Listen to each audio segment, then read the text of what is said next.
Hello, my wonderful, fantastic, amazing friends. I'm a little over the top today, because this is quite a special story.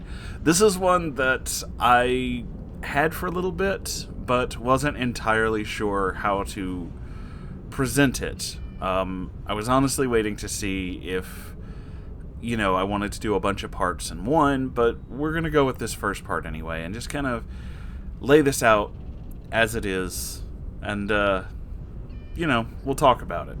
This is a very special story. I'm sure you've already seen the title of this, but this is special not just because of the title. This is special because of who wrote it. This video, or rather this story, but I guess you could also say this video, was written by my fantastical fiancée, Sango. Sango has her own neckbeard story to share with us, guys, and I'm honestly kind of excited to read it. I've breezed through it a few times, but I want to share this with all of you, and I think now is the perfect time to do it. So, here we go. Ladies and gentlemen, Atheist Asshole, Part 1. The Beginning. By the wonderful Sango.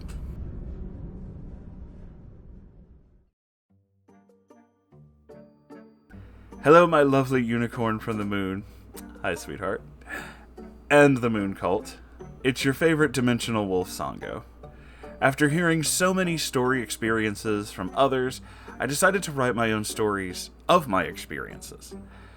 I'm not really sure what you would call my ex, but the title will kinda say it all.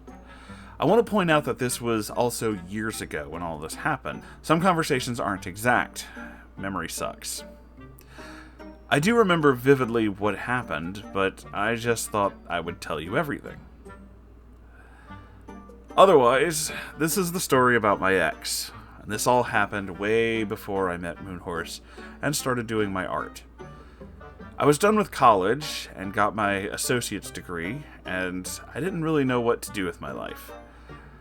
I already knew what my parents wanted, but I felt like it was kind of a waste of time. I just wanted to say this, but I do love my parents. I don't agree with a lot of the things they wanted me to do. Kind of started pushing back against them at this point. I tried to get a job, but that was a joke. I just really wanted to get away. I needed a break from my parents before I exploded. My old friends from high school called me up to tell me about a convention they're going to and asked if I'd like to join them. I said yeah, and I got what I needed to get. I finished packing, got my things in my friend's car, and off to the con we went. We got there, we got to our rooms, we could relax before going into the con center. I'm skipping the first day and getting straight into Saturday night. Saturday night was the night I met my ex. We'll call him Peen?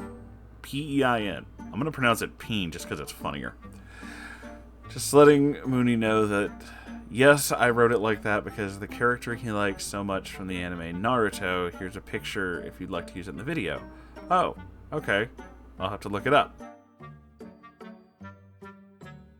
He seemed nice and wanted to know if I wanted to go hang out. I didn't mind, since I either try to make friends or be nice to everyone at cons. He wanted help finding some poster paper and a pen or a Sharpie. I figured he wanted to draw or write something for a panel or something, so, I helped him out. We went around the artist alley and found what we needed. As we got back to the spot where a couple of people I met were hanging out, he started writing on the paper.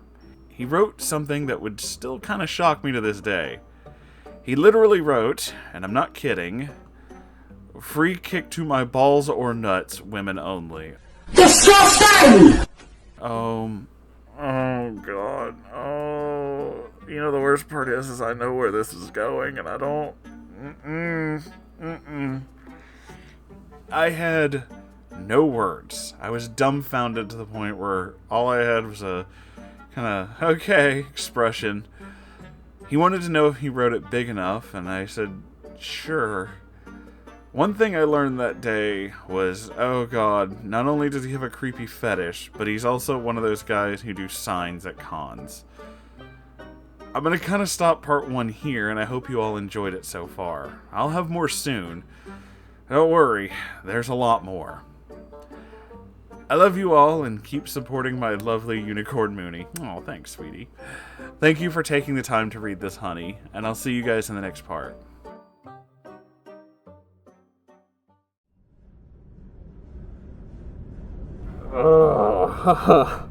Okay. I've never been to a con. That's not really my thing. But, I know about the con people, because, you don't read this many neckbeard stories and not pick up on a few things. Yeah, wow, that's, okay. So there's, I don't even need to, like, go into detail about why there's a reason why those things are kind of banned at conventions now, right? Like, they're like, don't do signs, don't do stuff like this, because, yeah, dude's got a weird fetish. And you know, the weirdest part is, I've actually heard of this. This isn't a new thing to me. Not just because, you know, Sango has told me certain parts of these stories before, but because I'm a weirdo from the internet, and I've seen things that I will never be able to unsee. Yeah, I know what this is. It's weird. And yes, it is a fetish. And no, don't Google it. It'll mess you up. But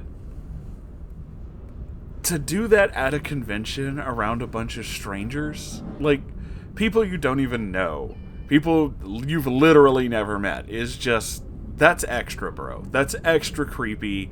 That's extra not okay.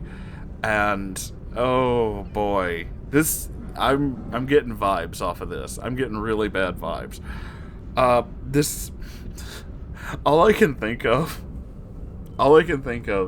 is, this is the way he picks up people, and all I can imagine is, like, so this is his version of an attraction sign, I suppose. I guess he just decided, you know, meeting people online who are into my strange fetish aren't really, doing it for me, so I guess I'm gonna have to pull the old Christian route out of the out of the fucking back pocket and be like, I'm looking for someone, you know, I just gotta read the sign. It's just, oh, dude, no.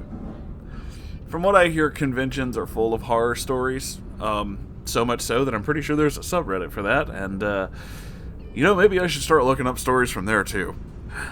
I imagine we'll probably hear some magical things, but I do know a little bit more about this guy. I don't want to spoil too much, but let's just say the title is also relevant, and, it's going to create some certain dialogues from your favorite Uncle Moonhorse. There are certain people I can't stand, and it's going to come out in a pretty big way. But this guy, he's special. He's a special boy. And yeah, wow. Just wow. I don't really know what else to add, because it's just like, yeah, I know some of this, but at the same time, I cannot get over the fact that you literally just met a group of strangers, and your first response was, I have to expose strangers to my strange fetish. That's just a thing I need to do now. Like, no decorum whatsoever there, huh, buddy? Just right out the gate? Just, there it is, huh? Listen, I don't have a problem if you have a strange fetish, but time and place, guys. Time and place. It's a big thing. Everybody knows this. Everybody knows this. It's totally fine if you're into BDSM, but it's really not okay to wear the full leather bondage gear to fucking Walmart. We all know this. Everybody knows there's a time and place. Like, come on, man. Fucking come on, man. I'm just gonna go out on a limb and say humiliation's another part of his thing. And you know, the thing is, probably not wrong about that. Probably more spot on with that than I'd like to imagine. But that's the end of this video, so thank you all for watching. If you would please, like, comment, subscribe, it's a YouTube thing. Also, click the bell. There's a bell, right? Guys, I don't know if the bell is still there or not. Sometimes it is and sometimes it isn't. I think it's listening. Anyway, I also have a Ko-Fi, which is like Patreon. I'm realizing some people don't know that, and it lets you donate to my channel so I can keep doing this. I'd appreciate that. I also have a merch store, which is much like Patreon, except you get a t-shirt. So it's nothing like Patreon. Neat. I also have a subreddit, r/Moonhorse Stories. You can send all of your stories there, your fan art, your regular art, pictures of your dog, a rock that you found, your favorite cloud. I don't really know why I went off on that tangent, but yeah, you can send pretty much anything there, and I'll look at it. It's what I do. I look at weird things all the time.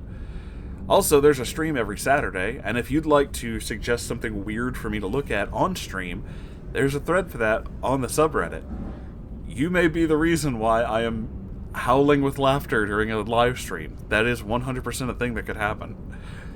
So, thank you all for watching. I'll see you in the next episode. I love you all so very much. Goodbye, everybody.